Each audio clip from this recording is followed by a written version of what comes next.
찰리 채플린은 멀리서 보면 희극이지만 가까이서 보면 비극이라는 말을 했습니다. 요즘 멜번의 상황이 그러지 않나 생각이 들기도 합니다. 멜번은 세계에서 가장 살기 좋은 도시로 2010년부터 2017년까지 7년 연속 1위를 하였고 현재도 탑10 안에 들고 있습니다.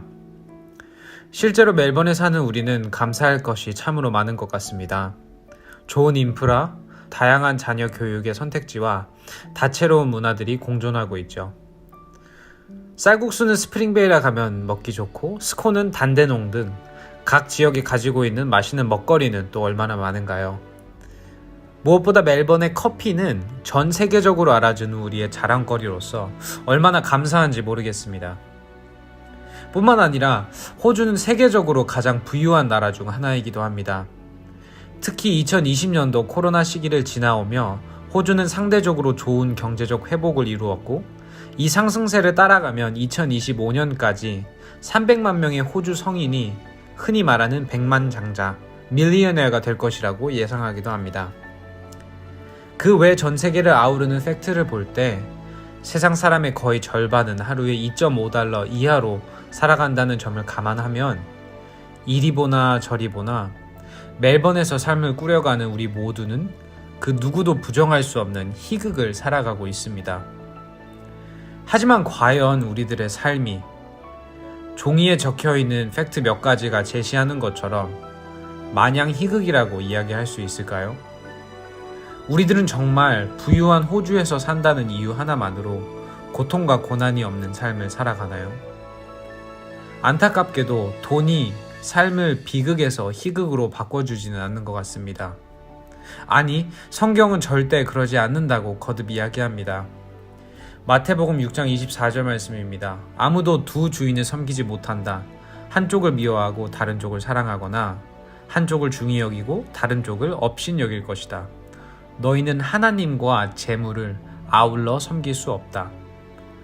디모데전서 6장 9절에서 10절입니다. 그러나 부자가 되기를 원하는 사람은 유혹과 올무와 여러 가지 어리석고도 해로운 욕심에 떨어집니다. 그런 것들은 사람을 파멸과 멸망에 빠뜨립니다. 돈을 사랑하는 것이 모든 악의 뿌리입니다. 돈을 쫓다가 믿음에서 떠나 헤매기도 하고 많은 고통을 겪기도 한 사람이 더러 있습니다. 돈이 문제가 되는 것은 아닙니다.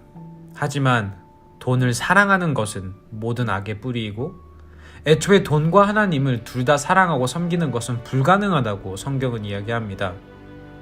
오히려 돈을 쫓다가 믿음에서 떠나는 사람들도 많이 보고 되려 많은 고통을 겪기도 한 사람들도 많이 보았다고 성경은 이야기합니다. 실제로 많은 심리학 연구에 따르면 부모님의 총 소득이 1억 5천만 불이 넘어가는 자녀들은 그보다 덜 부유한 부모님 밑에서 자란 또래에 비해 알코올과 마약에 의존할 가능성이 더 높고 우울증, 불안장애, 공황장애를 겪을 가능성이 더 높고 학교에서 부정행위와 사회에서 도둑질 같은 범법을 행할 가능성이 더 높다고 이야기합니다. 세상은 더욱더 부와 명성을 쫓을 것이고 이미 호주라는 부유한 나라에서 살아가고 있는 우리들은 어떻게 이 문제를, 이 현상을 바라보아야 할까요? 이 가운데 하나님이 원하시는 것은 무엇일까요? 하나님이 원하시는 것은 간단합니다. 하나님은 모든 곳에 그분의 백성이 있기를 원하십니다. 그곳이 빈민층이던 부유층이던 상관없이. 성경에는 아브라함과 요셉처럼 하나님의 백성으로서 그분을 항상 중심에 두고 살았지만 어쩌다 보니 부가 따라오는 사람들도 있었고 반대로 바울처럼 더 많은 것을 누릴 수 있었음에도 불구하고 자발적으로 복음을 위해 희생하는 사람들도 있었습니다. 중요한 것은 부가 있느냐 없느냐가 중요한 것이 아닌 것 같습니다. 중요한 것은 이 모든 삶의 문제의 유일한 답이신 예수님이 중심에 계시냐 안 계시느냐입니다. 빈민층에 힘겹게 살아가는 어린아이가 예수님이 필요하듯 멜번에서 상대적으로 부유하게 자라온 어린아이도 예수님이 필요합니다. 둘 다 예수님 없이는 비극을 살아갈 수밖에 없습니다. 전부를 가졌어도 예수님이 없으면 아무것도 가지지 못한 것이고 많은 것은 없지만 그래도 예수님만 있다면 전부를 가진 것입니다. 돈이 세상을 치유하는 것이 아니라 예수님이 세상을 치유하십니다. 그러기에 우리가 해야 할 일은 가지지 못한 자들을 기억하며 찾아가 그들에게 진짜 인생의 부가 되시는 예수 그리스도의 복음을 전파해야 하는 것이고, 마찬가지로 많은 것을 가진 자들에게도 나아가 진짜 인생의 부가 되시는 예수 그리스도의 복음을 전파해야 합니다. 적용 질문입니다.